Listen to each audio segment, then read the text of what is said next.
ನಾನು ಅಂಜನ್ ರಾಜು ಚಿಕ್ಕಬಳ್ಳಾಪುರದ ಬಂದೀನಿ. ಶಿಕ್ಷಣ ಸಂಘಟನೆ ನಾವು ಶಿಕ್ಷಣ ಪಡ್ಕೊಂಡಿದ್ದೀವಿ. ನಮ್ಮ ಸಂಘಟನೆ ಇವ ಪ್ರಕೃತಿ ವ್ಯವಸ್ಥೆಯಲ್ಲಿ ನಾವು ಹೋರಾಟ ಮಾಡದೇ ಹೋದರೆ ಮೊನ್ನೆ ಆದ ಕಾರಣ ನಾನು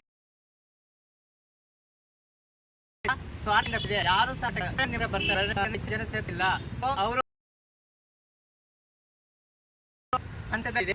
ಸೊ ಎಲ್ಲ ಈ ಒಂದು ಜೇನಂತ ನಾವು ಒಗ್ಗಟ್ಟಿನಿಂದ ಮಾತ್ರ ಈ ಒಂದು ನೇಮಕಾತಿ ಎಲ್ಲ ನಮ್ಮ ಪಡ್ಕೋಬಹುದು ಅಂತ ನನ್ನ ಮಗನ ಮುಗಿಸ್ತೇನೆ.